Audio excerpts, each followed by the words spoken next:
Hello students, बेटा इस video में हम लोग जो है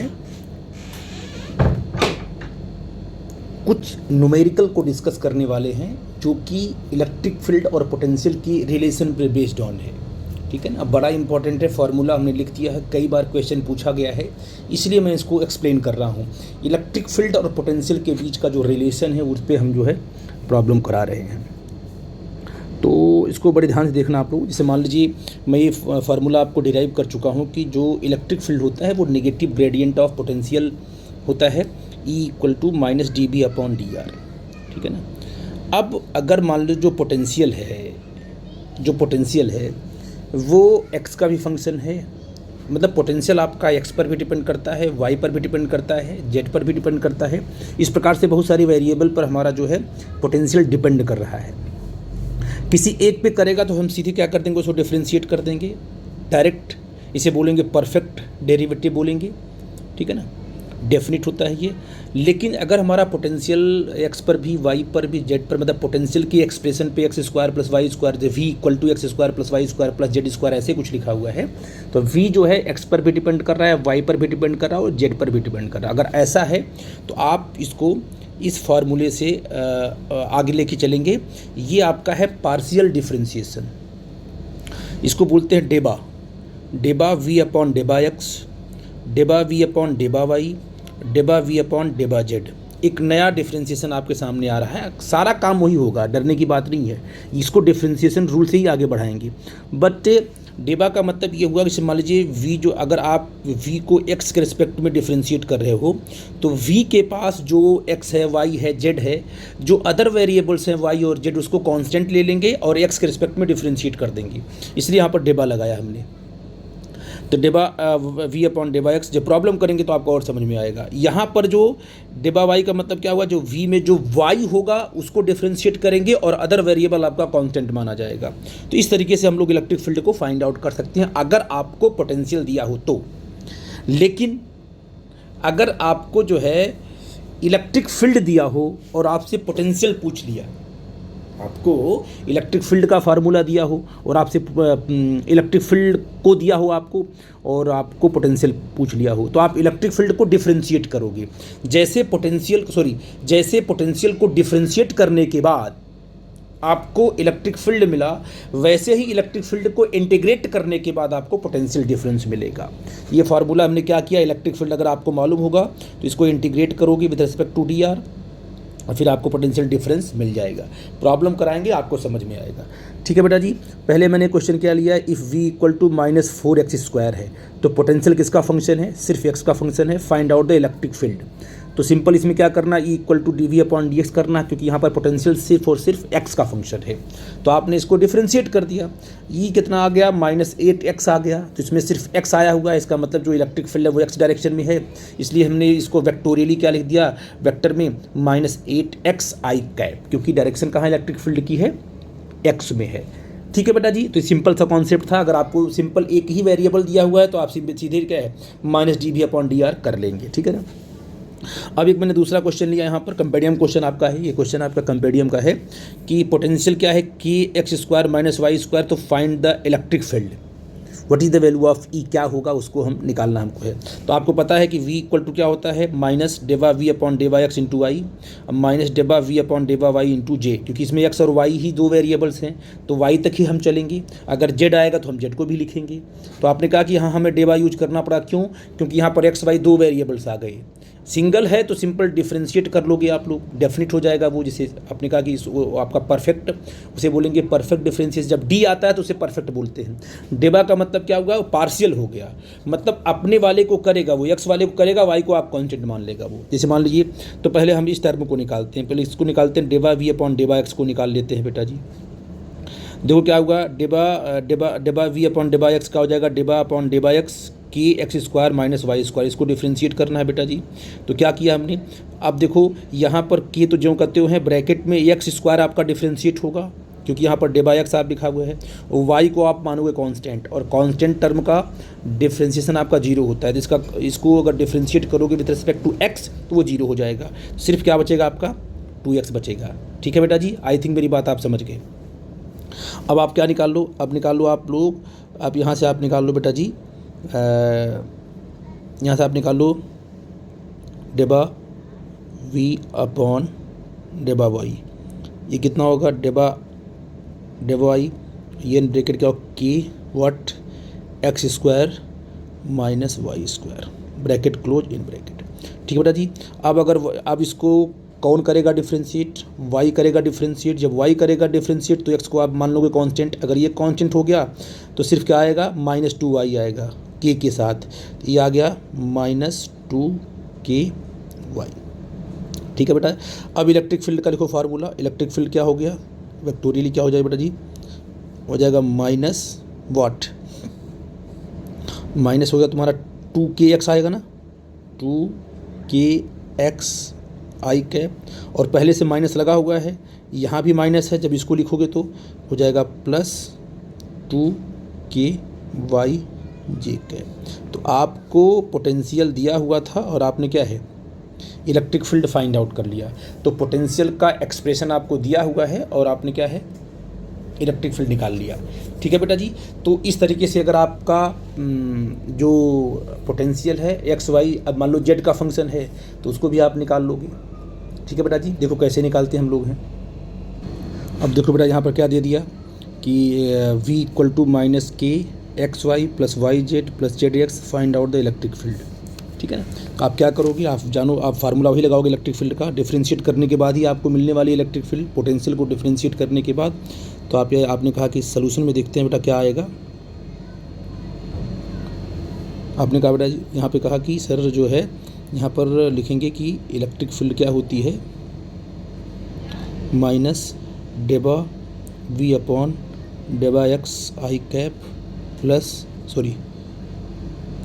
माइनस डेबा वी अपॉन डेबा एक्स नहीं होगा, ये होगा डेबा वाई जे कैप प्लस डेबा वी अपॉन डेबा जेड की कैप। मतलब पोटेंशियल को आप एक्स के रिस्पेक्ट में, वाई के रिस्पेक्ट में और जेड के रिस्पेक्ट में अलग अलग डिफ्रेंशिएट कर लोगे तो आपको इलेक्ट्रिक फील्ड मिल जाएगा।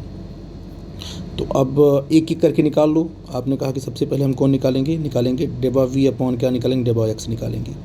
तो आपने कहा कि डेबा अपॉन डेबा एक्स लिख लिया और इन ब्रैकेट में क्या लिख दिया, अच्छा माइनस की को आप बाहर ही ले लेते हैं, माइनस की को हमने बाहर ले लिया है ना, क्योंकि माइनस की सब में आया है तो माइनस की होने बाहर ले लिया। ये होगा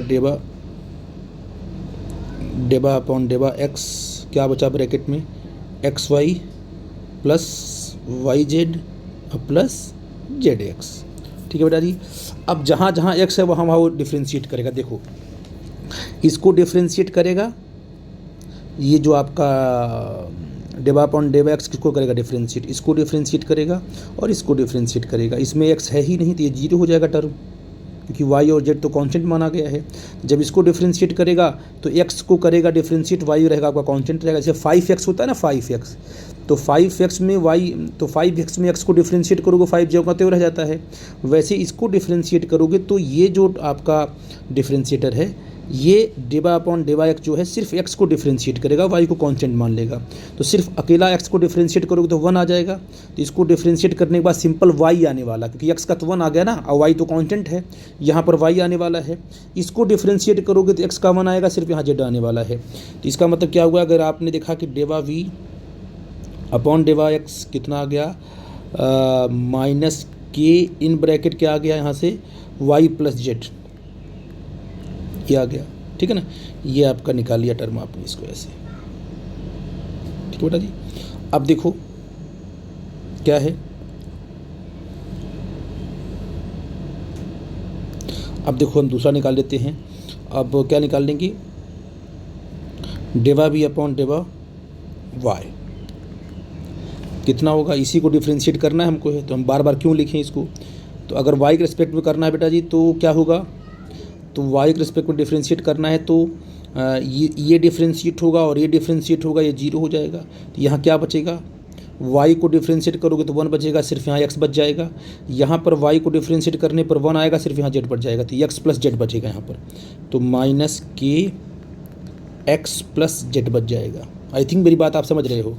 और अगर हमें क्या लिखना हो, डेबा वी अपॉन क्या लिखना हो, डेबा जेड, तो अब बताओ इसको अगर डिफ्रेंशिएट करते हो, यहाँ पर जेड लिखा, डे बाय जेड लिखोगे यहाँ पर, तो इस पर अगर जेड के रिस्पेक्ट में इसको डिफ्रेंशिएट करते हो, जहाँ जहाँ जेड होगा उसको डिफ्रेंशिएट करेगा वो, इसको करेगा डिफ्रेंशिएट, इसको करेगा डिफ्रेंशिएट, इसका हो जाएगा 0 क्योंकि एक्स वाई इसमें कांस्टेंट माना जाता है।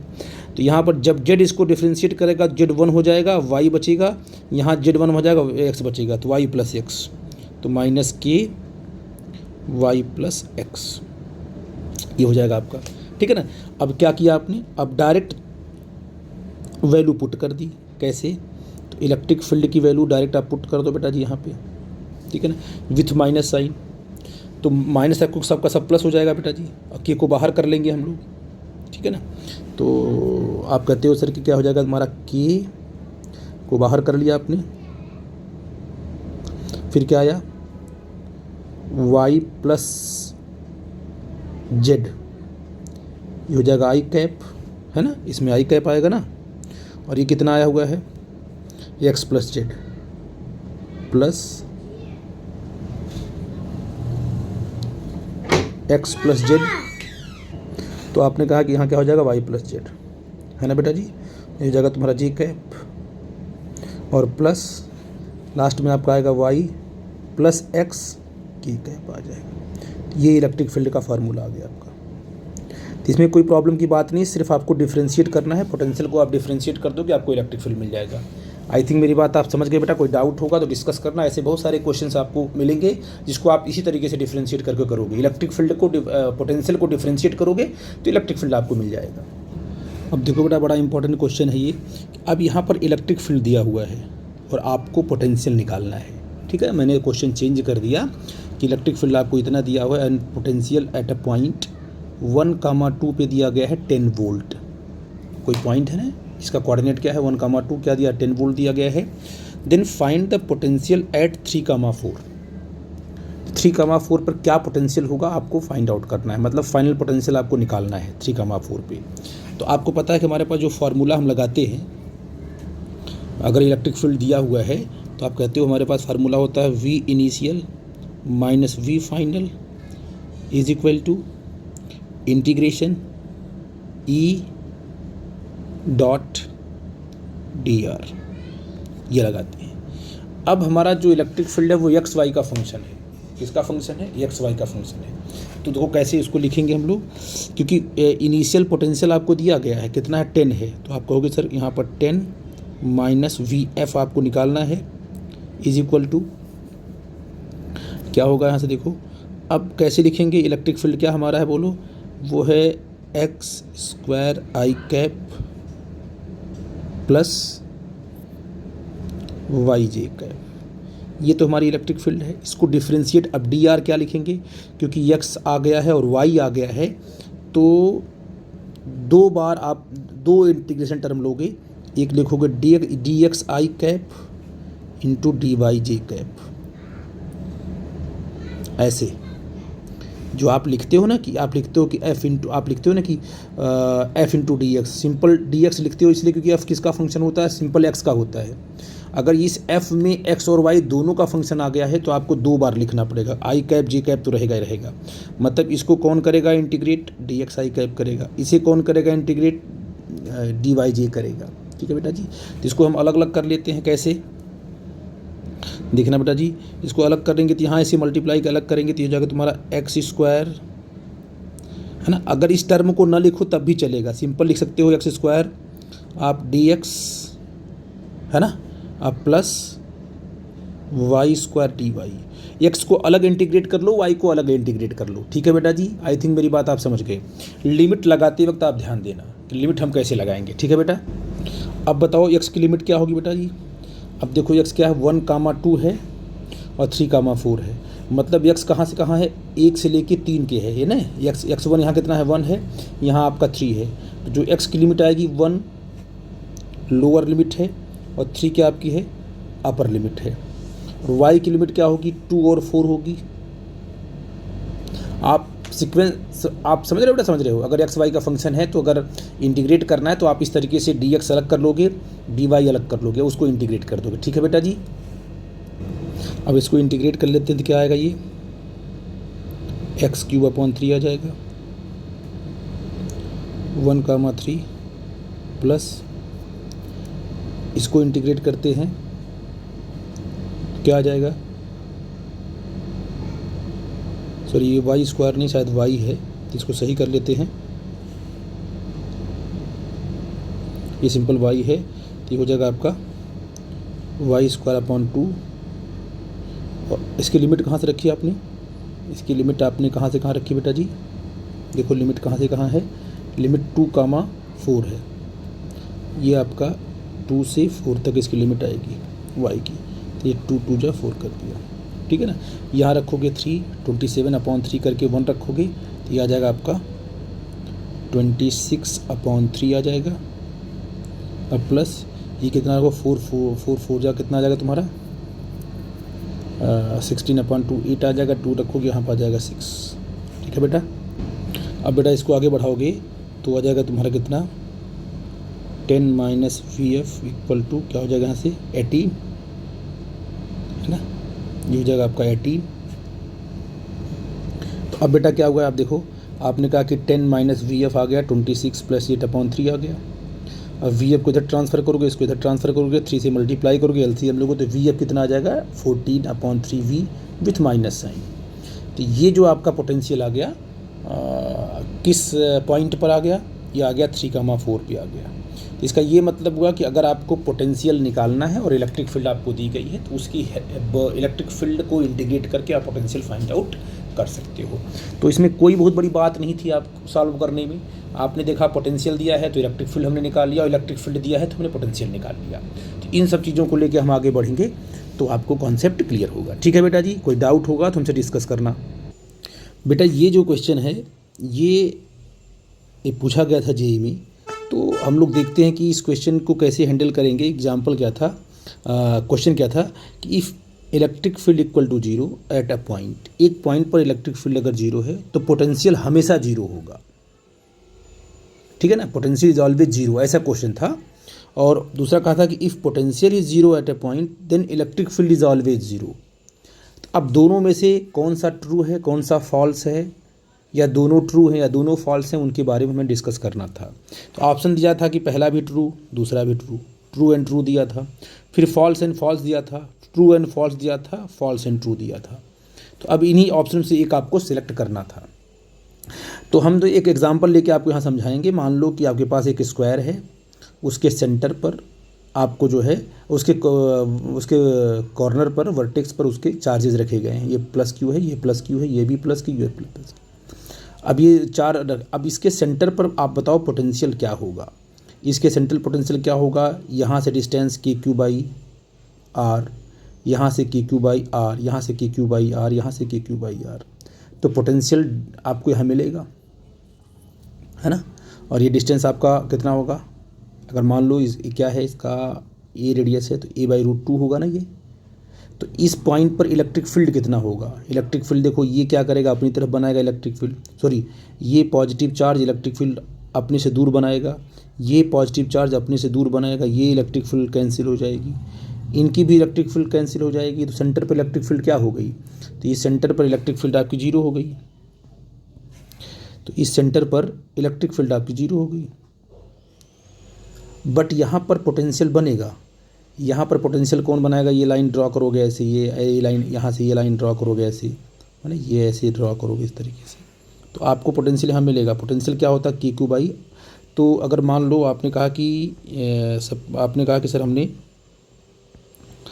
ये देखो हमने मान लो 1 का निकाला ऐसे पोटेंशियल, ये तो अगर ये A है ना, ये पूरा का पूरा ये A, आपने इसको A लिया तो ये A/√2 होगा।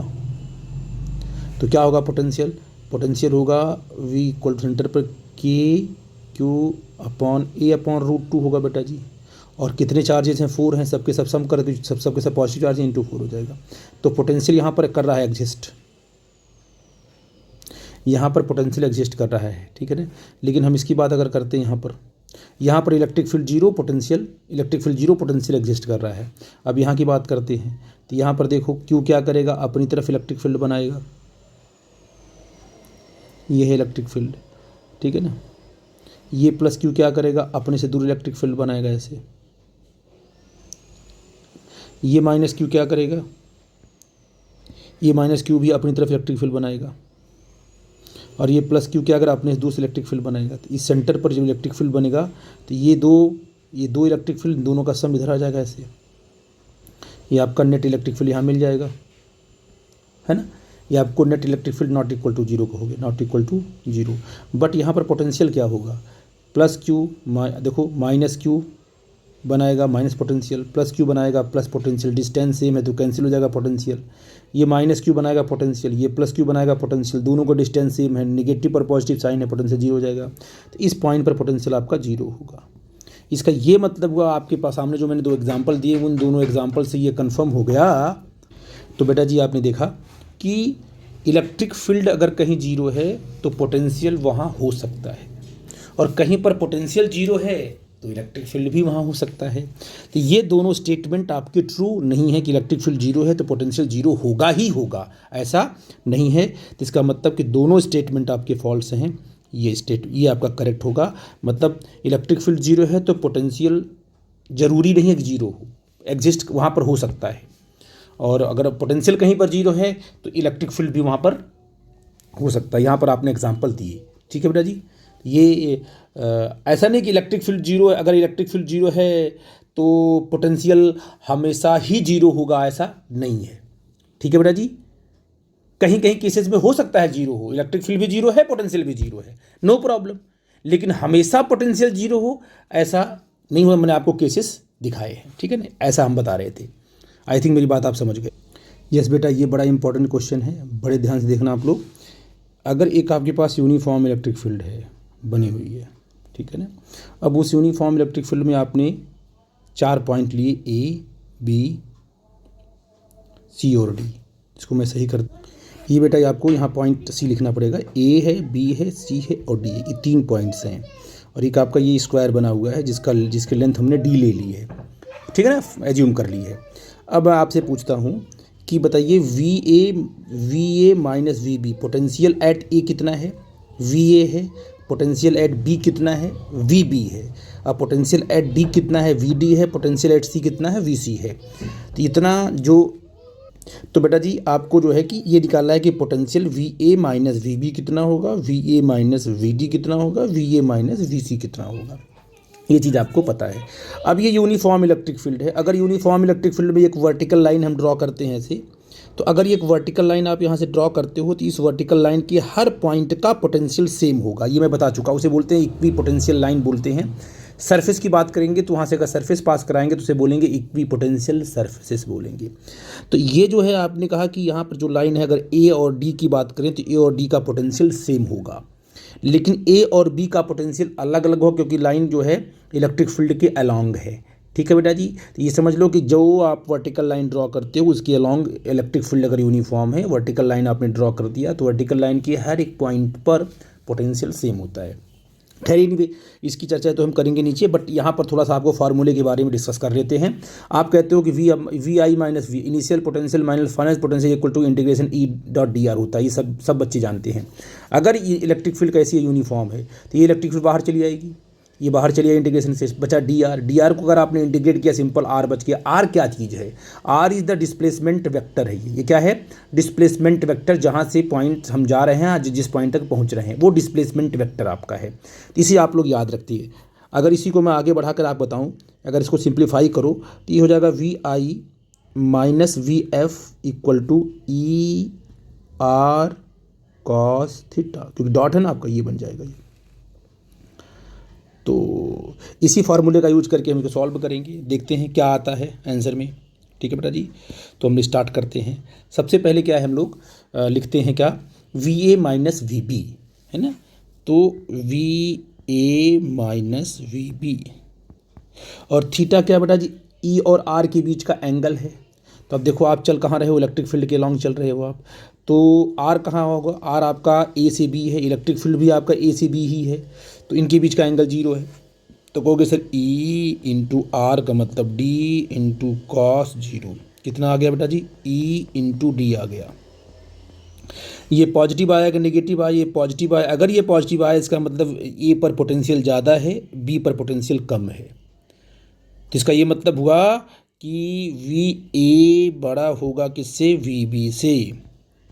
इसका मतलब हम इलेक्ट्रिक फील्ड के अलॉन्ग जाएंगे तो पोटेंशियल कम होता जाएगा।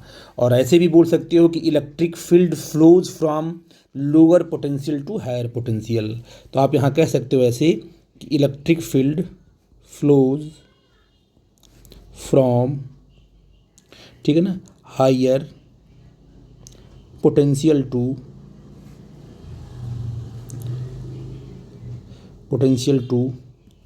लोअर पोटेंशियल, है ना, higher potential to lower potential. I think मेरी बात आप समझ गए। ये मैं आपको पॉइंट आउट कर चुका हूँ, इसको बता रहा हूँ ऐसे, ठीक है। अच्छा, अब हम लोग निकाल लेते हैं, क्या है, हम निकाल लेते हैं V A minus V D निकाल लेते हैं। तो आपको V A minus V D निकालना है, तो कितना होगा बेटा जी, E into D into cos 90। ये कितना आ जाएगा बेटा जी, 0। मतलब पोटेंशियल डिफरेंस क्या होगा, ए और डी पर पोटेंशियल सेम होगा तो पोटेंशियल डिफरेंस आपका 0 आ गया। अब आपको एक बड़ी इंपॉर्टेंट चीज़ निकालनी है, ए से लेके सी तक। ये अगर आप कहाँ जा रहे हो, आप जा रहे हो ए से सी जा रहे हो, तो पोटेंशियल डिफरेंस क्या होगा। आपको पता है कि जो बी पर पोटेंशियल वही सी पर पोटेंशियल होगा। तो V A minus V B जो भी आएगा वही आएगा, V A minus V C आएगा। सिंपल सी बात है, क्योंकि बी का पोटेंशियल और सी का पोटेंशियल सेम है। ठीक है बेटा जी। तो यहाँ पर वी ए माइनस क्या होगा, वी सी इक्वल टू होगा V A minus V B, वो निकाल चुके हो आप। V A minus V B आपका सिंपल ई डी आया हुआ है। ठीक है बेटा जी। खैर हम लोग फार्मूले से भी निकाल सकते हैं, क्योंकि स्क्वायर आपका है। अगर ये स्क्वायर है तो इसका जो आपका ये डिस्टेंस कितना होगा, ये होगा d√2 होगा। क्यों कि बेटा जी अंडर रूट क्या होगा, हाइपोटेनस अंडर रूट डी का स्क्वायर प्लस डी का स्क्वायर हो जाएगा हमारा 2d² d√2। तो ये जो डिस्टेंस आपकी बनेगी, ये जो डिस्टेंस आपकी बनेगी बेटा जी, ये आपकी बन जाएगी, ये डिस्टेंस आपकी d√2 है ना, ये डिस्टेंस हाइपोटेनियस। तो आपका फार्मूला क्या है, आप जब निकालोगे, और एंगल कितना बनेगा बेटा जी, एंगल बनेगा 45। क्या एंगल बनेगा 45 ना। इलेक्ट्रिक फील्ड से क्या एंगल बना रहा, आर, ये तो आर बनेगा ना, ये आपका डिस्प्लेसमेंट वेक्टर ये है, और इलेक्ट्रिक फील्ड आपकी इधर है। कितना एंगल बना 45। तो आप यहाँ निकाल सकते हो कितना, V A minus V C. Answer तो आप पहले ही जान गए, क्या रखोगे आप बेटा जी, ई इंटू d√2 cos 45। अब e इंटू d√2 इंटू 1/√2, ये कट जाएगा, सिंपल e इंटू डी ही आया। तो आप कहोगे सर वैसे भी अगर फार्मूले में रख के सॉल्व करोगे तब भी आपका e इंटू डी ही आएगा, जो यहाँ पर आया हुआ है। और आप देख के यहाँ बता सकते हो कि पोटेंशियल यहाँ का जो पोटेंशियल होगा वही पोटेंशियल यहाँ का, जो यहाँ का पोटेंशियल होगा उसमें से अगर जो बी का पोटेंशियल होगा वही सी का पोटेंशियल होगा, क्योंकि लाइन बिल्कुल एक है। तो अगर आपने V A minus V B निकाल रखा है तो V A minus V C भी वही आएगा जो V A minus V B आया हुआ है। तो इस फार्मूले से आपको बहुत सारी जानकारी मिलेगी। तो प्लीज़ इस पर जितनी भी प्रॉब्लम्स आपको आते हैं उनको 1 बाय 1 आप लोग करना, और जहाँ जहाँ डाउट होगा तहाँ तहाँ पूछना। और इससे प्रूव भी हो गया कि हम इलेक्ट्रिक फील्ड के अपोजिट हैं तो पोटेंशियल ज़्यादा होगा, और उसके अलॉन्ग चल रहे हैं तो पोटेंशियल डिक्रीज कर रहा है। आई थिंक आपको ये बात समझ में आ गई। अब बेटा इस प्रॉब्लम को करना है, हालांकि मैं इसको आपको ही देता करने के लिए, बट ये है कि मैं करा दे रहा हूँ। इलेक्ट्रिक फील्ड आपकी यूनिफॉर्म है, यहाँ बनी हुई है ऐसे, ठीक है ना। और जो है कि आपको निकालना है V A minus V B. तो ए से आप बी पे चलोगे, ठीक है ना। तो बताइए ए से अगर बी पे चले तो ये तो हो गया आपका डिस्प्लेसमेंट वेक्टर हो गया जो ए से बी चले, और ये डिस्प्लेसमेंट वेक्टर इलेक्ट्रिक फील्ड से कितना एंगल बना रहा है, ये बना रहा है 60 डिग्री। तो आप बताइए क्या होगा potential difference, V A minus V B क्या होगा, ई इंटू ये ए है ना, ए कॉस कितना, ये और ई में कितना कॉस 60 डिग्री। ठीक है बेटा जी, आई थिंक मेरी बात आप समझ गए। और cos 60 कितना होता है, 1/2 होता है। तो ई ए अपॉन 2, ये तो आ गया वी ए माइनस वी, किस में आया, पॉजिटिव या नेगेटिव आया। आपको सर पॉजिटिव आया, क्यों, क्योंकि ए हायर पोटेंशियल है और बी लोअर पोटेंशियल है। क्योंकि बी है कहाँ, बी इलेक्ट्रिक फील्ड की साइड में है और ए इलेक्ट्रिक फील्ड के अपोजिट साइड में। ए और बी में पीछे कौन है, ए है, इसलिए ए पर हायर पोटेंशियल होगा, बी पर लोअर पोटेंशियल होगा और आपका आंसर आ गया। ठीक है बेटा जी। अब आपको निकालना है V C minus V B, मतलब आपको ऐसे चलना होगा, सी से आप बी, ये डिस्प्लेसमेंट वेक्टर होगा। तो आप फॉर सिंप्लिसिटी क्या किया करो, पता है कि आप जो है जैसे आपको वी सी बी पूछ रहा है तो आप बी सी निकाल लिया करो, ठीक है ना, बी सी निकाल करके आंसर निकाला करो, या तो आप सी बी निकाल सकते, नो प्रॉब्लम, चलो इसी कर सकते हैं हम लोग। सी बी से आपको सी बी चलना है, तो बताइए सी और बी, जब आप ये जो आपका बना डिस्प्लेसमेंट वेक्टर, ये वेक्टर इलेक्ट्रिक फील्ड से कितना एंगल बना रहा है, ये इलेक्ट्रिक फील्ड का डायरेक्शन है और ये एंगल होगा 120, कितना होगा बेटा जी 120, है ना। तो डिस्प्लेसमेंट वेक्टर और इलेक्ट्रिक फील्ड के बीच का एंगल 120 है, तो क्या आ जाएगा बेटा जी बताओ, यहाँ पर आ जाएगा वी सी माइनस, तो बेटा आपका हो जाएगा V C minus V B, क्या हो जाएगा बेटा जी आपका E into A cos 120 degree, ये आपका आ गया माइनस ई ए आ गया, कॉस 120 होता है अपॉन 2, ये होता है -1/2, तो आपने -1/2 देखो, वी सी माइनस वी, सी यहाँ पर है, बी यहाँ पर है, तो सी और बी में किसका पोटेंशियल ज़्यादा है, बी का पोटेंशियल ज़्यादा होगा, सी का पोटेंशियल कम होगा, क्योंकि सी जो है ना इलेक्ट्रिक फील्ड की तरफ है बी के कंपेयर में, और बी इलेक्ट्रिक फील्ड से पीछे है सी के कंपेयर में, तो इसलिए इसका निगेटिव आ गया रिजल्ट। अब इसके बाद अगर आपसे कहा जाए कि find the V A minus V C, V A minus V C तो आसान है, V A minus V C equal to क्या आ जाएगा बेटा जी, V A minus V C जो आपका आएगा वो simple E into A into cos 0, ये आपका आ जाएगा सिंपल ई इंटू ए आ जाएगा। तो मैक्सिमम न्यूमेरिकल्स आप आराम से निकाल सकते हो, कोई डरने की बात नहीं बेटा जी है। और ये सिंपल क्वेश्चन वो होते हैं, मैक्सिमम मैंने आपको इसमें करा दिया कि पोटेंशियल ग्रेडियंट और इलेक्ट्रिक फील्ड और पोटेंशियल के बीच में रिलेशन कैसे बन सकते हैं, प्रॉब्लम कैसे आ सकते हैं, उसको मैंने 1 बाई 1 डील किया। देखो बेटा एक क्वेश्चन मैंने आपको बनाया इस तरीके से कि यहाँ पर क्या है, आपको एक्स वाई एक्सेस दिया गया है और इलेक्ट्रिक फील्ड आपको इस तरीके से दिखाई गई है, और इलेक्ट्रिक फील्ड की जो डायरेक्शन है एक्स कितना 45 डिग्री बनाती हुई है, आपको पॉइंट आउट किया गया है। और यहाँ स्पेस में कोई पॉइंट ए लिया गया 2,1 और बी लिया गया 5,5, ये 2 पॉइंट्स ले गए, है ना। कह रहा है कि find out the potential difference between A and B, V A minus V B निकालना है। देखने में बड़ा ही मतलब डरावना डर लग रही है क्वेश्चन को देखने में, कहीं कैसे निकलेगा कैसे नहीं निकलेगा, लेकिन इसका सलूशन बहुत ही इजी है अगर आप समझ पाए तो। ऐसे electric field random X Y में अगर ओरिएंटेड है तो इलेक्ट्रिक फील्ड को तोड़ दो, एक्स पर और वाई पे तोड़ दो, ठीक है बेटा जी। और आपको पता है, देखो हम कैसे करेंगे, इसका सलूशन कैसे करेंगे। सबसे बड़ी बात कि आपको पता है कि हमें कि V A minus V V क्या होता है बेटा जी, ये होता है ई, यूनिफॉर्म इलेक्ट्रिक फील्ड है तो ई डॉट आर होगा, आर हमारा डिस्प्लेसमेंट वेक्टर है, तो ई जो है क्या है, ये इलेक्ट्रिक फील्ड, ये ई है। इसके 2 कंपोनेंट हो जाएंगे, एक एक्स में हो जाएगा एक वाई में हो जाएगा, तो इधर कहोगे sir E x I cap होगा, इधर ई वाई जी कैप होगा। इलेक्ट्रिक फील्ड को अगर तोड़ते हैं तो आप देखो कैसे इलेक्ट्रिक फील्ड तोड़ पाएंगे हम, कहोगे सर इसको तो हम ऐसे भी लिख सकते हैं इलेक्ट्रिक फील्ड को ई, तो ये बेटा देखो क्या है, इसको आप ले सकते हो ई को E cos 45 T upon √2 into I cap. इस ई का कंपोनेंट कितना आएगा एक्स में, ई कॉस 45 आएगा, है कि नहीं बेटा जी, ई अपॉन √2 आई कैप। और इसका कितना जाएगा वाई में, ई साइन 45, वो भी 1/√2 होता है, तो प्लस ई अपॉन √2 इंटू जे कैप। मतलब इलेक्ट्रिक फील्ड को आपने क्या किया, एक्स वाई में लिख दिया उसी इलेक्ट्रिक फील्ड को, ठीक है ना।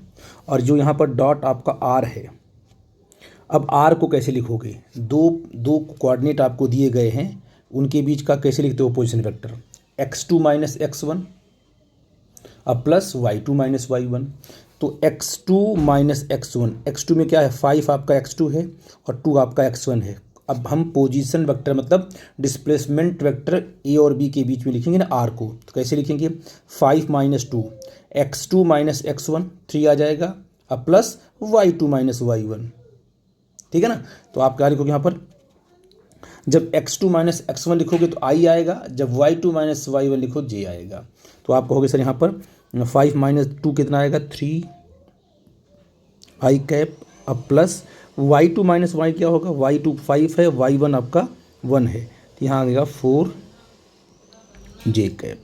बस अब इसका डॉट लेते हैं तो i के साथ i डॉट होगा तो आपका सिंपल 1 आ जाएगा। तो कितना आ जाएगा बेटा, यहाँ देखो अगर आपने i डॉट i किया तो कितना आता है बेटा, तो बेटा i डॉट i1 होगा और i डॉट j 0 हो जाएगा, तो i के साथ i होगा तुम्हारा कितना आ जाएगा 3e अपॉन √2 और i 1 हो जाएगा, डॉट करोगे तो j से j मल्टीप्लाई होगा तो आपका j 1 हो जाएगा, प्लस 4e अपॉन √2।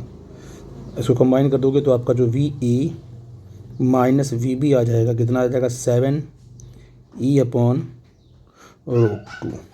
ये आपका आंसर आ जाएगा। और बहुत इंपॉर्टेंट है, जेई में पूछा गया, बच्चे बड़े होते हैं कन्फ्यूज सर कैसे करना है क्या करना है। अब बहुत सिंपल तरीका है, ये फार्मूला लेके चलोगे आपका सोल्यूशन आ जाएगा। ठीक है बेटा जी, आपका आंसर मिल जाएगा। अगर कोई डाउट होगा तो प्लीज़ हमसे डिस्कस करना, ठीक है बेटा। देखो बेटा, बहुत ही इंपॉर्टेंट क्वेश्चन था, लॉजिकल है, ये आता ज़रूर है, इसलिए प्लीज़ आपके कंपेनियन में भी है, आपके एनसीईआरटी में मिलेगा ये क्वेश्चन, तो हर जगह ये क्वेश्चन मिलता है। तो देखो कैसे क्या है, if we release a charge particle in a constant electric field it always move towards lower potential, true और फॉल्स। अगर एक कांस्टेंट इलेक्ट्रिक फील्ड में हमने किसी चार्ज पार्टिकल को छोड़ दिया तो क्या हमेशा ये लोअर पोटेंशियल की तरफ ही मूव करेगा, इसको देखना ट्रू और फॉल्स। और सेम क्वेश्चन यहाँ पर है कि if we release a charge particle in a constant electric field it's always move towards the lower potential energy. ये जहाँ पर पोटेंशियल था वहाँ पर क्या आ गया, पोटेंशियल एनर्जी आ गई। और सारा का सारा सेंटेंस बिल्कुल सेम है, यहाँ तक, ये यहाँ तक पूरा सेंटेंस इसका सेम है, पूरा का पूरा, ये यहाँ से पोटेंशियल एनर्जी। तो किसी चार्ज पार्टिकल को कांस्टेंट इलेक्ट्रिक फील्ड में अगर हम छोड़ेंगे तो क्या वो हमेशा लोअर पोटेंशियल एनर्जी की तरफ मूव करेगा, ये भी आपका ट्रू और फॉल्स में देखना आपको है। इसके बाद पहला क्वेश्चन था कि अगर किसी चार्ज पार्टिकल को हमने इलेक्ट्रिक फील्ड में छोड़ दिया तो क्या वो हमेशा लोअर पोटेंशियल की तरफ ही मूव करेगा। इन दोनों में से आपको जज करना है कि कौन सा ऑप्शन आपका करेक्ट होगा। ठीक है, इंपॉर्टेंट है, कई बार पूछा गया इसलिए मैं इसको रिपीट कर रहा हूँ। देखो ध्यान से, मैंने यहाँ पर एक लॉजिक, एक मैंने डायग्राम बनाया है। ये आपकी इलेक्ट्रिक फील्ड है जो कि राइट साइड में बनी हुई है, ठीक है ना। आपको पता है कि राइट साइड में इलेक्ट्रिक पोटेंशियल क्या होगा तुम्हारा, हमेशा कम होगा, क्योंकि जिस तरफ इलेक्ट्रिक फील्ड जा रही है उधर क्या, मान लो यहाँ पर जो आपने ये लाइन लिया है, इस लाइन का पोटेंशियल आपको 0 पोटेंशियल मान लिया, 0 वोल्ट, इस लाइन का पोटेंशियल 0 वोल्ट है। तो इस लाइन का क्या पोटेंशियल होगा, इस लाइन पर क्या होगा पोटेंशियल, इलेक्ट्रिक फील्ड के राइट साइड है ये, है ना, इस पॉइंट के राइट साइड है तो पोटेंशियल कम ही होगा, -10 वोल्ट होगा। और इसके अगर इधर आ गए तो +10, मैं -10 +10 मैंने एग्जाम्पल ले लिया है, लेकिन आपको पता है कि अगर 0 वोल्ट होगा तो राइट जाने में 0 से कम ही आएगा आपका पोटेंशियल, लेफ्ट जाने में 0 से पोटेंशियल क्या आपका ज़्यादा आएगा, तो इसको 10 वोल्ट मान लिया, ठीक है ना। अब हमने दो चार्जेस हमने रिलीज कर दिए, एक क्या है +Q जिसका मास m है, दूसरा आपका -Q जिसका मास m है, हमने रिलीज कर दिया। तो आप क्या देखोगे बेटा जी, आप देखोगे कि जो +Q है इलेक्ट्रिक फील्ड की अलॉन्ग मूव करेगा इधर की तरफ, है ना, और जो -Q है वो इलेक्ट्रिक फील्ड के जस्ट अपोजिट मूव करेगा इधर की तरफ। चलो ये तो आप समझ गए कि भाई दोनों जस्ट अपोजिट मूव कर रहे हैं, नो प्रॉब्लम। अब देखते हैं बेटा कि यहाँ का पोटेंशियल कितना है। यहाँ पर 10 वोल्ट है तो एनर्जी कितनी होगी बेटा, यहाँ बताओ, यहाँ पर एनर्जी कितनी होगी। अगर आपको एनर्जी निकालनी हो तो कैसे एनर्जी निकलती है, एनर्जी निकलती है Q × V। एनर्जी कैसे निकलती है, चार्ज × पोटेंशियल, ठीक है बेटा जी। तो कैसे एनर्जी निकालोगे आप, तो इस पॉइंट पर जो आपको एनर्जी निकल के आएगी वो आएगी, जो पोटेंशियल एनर्जी यहाँ निकल के आएगी वो आ जाएगी -10Q। कितना पोटेंशियल है, -10 है, और Q चार्ज आपका Q है, तो पोटेंशियल एनर्जी इस पॉइंट होगी -10Q। और इस पॉइंट पर पोटेंशियल एनर्जी क्या होगी बेटा जी, बोलो, इस पॉइंट पर एनर्जी क्या होगी, इस पॉइंट पर पोटेंशियल कितना है, +10 है, क्योंकि यहाँ पर +10 तो यहाँ भी +10 होगा। चार्ज कितना, -Q, तो एनर्जी कितनी होगी, पोटेंशियल × चार्ज -10Q। ये देखो, अब देखो जब आपने पॉजिटिव चार्ज को रिलीज किया तो पॉजिटिव चार्ज कहाँ भागे जा रहा था, लोअर पोटेंशियल पे। जब निगेटिव चार्ज को आपने रिलीज किया तो वो कहाँ भाग के गया, हायर पोटेंशियल पर, है ना, इधर क्या है आपका हायर पोटेंशियल है। तो ये कहना क्या सही है कि if we release a charge particle in a constant electric field it always move toward the lower potential? नहीं, प्लस क्यू होगा तो लोअर जाएगा पोटेंशियल और माइनस क्यू होगा तो हायर पोटेंशियल जाएगा। यानी ये कहना गलत है, क्योंकि अगर माइनस प्लस एक पर प्लस चार्ज लिया तब तो सही करेक्ट आंसर होगा, लेकिन अगर माइनस ले लिया तो वो क्या होगा, वो हायर पोटेंशियल की तरफ फ्लो करेगा। तो ये आपका हो गया फॉल्स। ठीक है बेटा जी, ये स्टेटमेंट हमेशा के लिए करेक्ट नहीं, ये स्टेटमेंट सिर्फ पॉजिटिव चार्ज के लिए करेक्ट है बस, लेकिन नेगेटिव लोगे तो नेगेटिव चार्ज कहाँ फ्लो कर जाएगा, हायर पोटेंशियल की तरफ। लेकिन चाहे प्लस क्यू चार्ज लो चाहे माइनस क्यू चार्ज लो, ये minus Q plus Q charge हमेशा अपने लोअर पोटेंशियल की तरफ ही फ्लो कर रहे हैं। देखो ये कहाँ गया, यहाँ क्या पोटेंशियल है, -10 क्यू पोटेंशियल है, एनर्जी है, यहाँ पर एनर्जी जीरो है, यहाँ पर एनर्जी क्योंकि पोटेंशियल जीरो तो एनर्जी जीरो है। जब आप राइट साइड में चलना शुरू किए तो आपके पास जो पोटेंशियल एनर्जी कितना आ गई चार्ज के पास, -10 क्यू। तो ये पोटेंशियल एनर्जी नेगेटिव में है, जीरो से कम ही होगी, तो चार्ज कहाँ भाग के गया, लोअर पोटेंशियल पे। और ये क्या होगा, ये यहाँ पर आपका माइनस क्यू है, यहाँ भी इसके लिए यहाँ पर लोअर पोटेंशियल कितना, -10, यहाँ पर जीरो पोटेंशियल एनर्जी है, यहाँ पर पोटेंशियल एनर्जी -10 क्यू है, तो चार्ज कहाँ भाग के गया, लोअर पोटेंशियल एनर्जी की तरफ भाग के गया। तो आप ये कहोगे सर कि चाहे माइनस क्यू चार्ज हम छोड़ते हैं कांस्टेंट इलेक्ट्रिक फील्ड में, अच्छा है पॉजिटिव चार्ज हम छोड़ते हैं कांस्टेंट इलेक्ट्रिक फील्ड में, दोनों चार्जेस अपनी लोअर पोटेंशियल एनर्जी की तरफ ही फ्लो करेंगे, उधर ही जाएंगे। इसका मतलब ये जो स्टेटमेंट है वो ट्रू है, ये आपका ट्रू स्टेटमेंट है। आई थिंक मेरी बात आप समझ गए, इंपॉर्टेंट कॉन्सेप्ट था बेटा जी। कोई डाउट होगा तो हमें डिस्कस करना, मैं 1 बाय 1 करके आपसे एक एक करके अगर क्वेश्चन में कोई दिक्कत होगी तो पूछना। ठीक है बेटा जी, मैक्सिमम मैंने प्रॉब्लम कवर किए हैं और भी मैं आपको न्यूमेरिकल कराऊंगा अगले स्लाइड में। ठीक है बेटा, थैंक यू।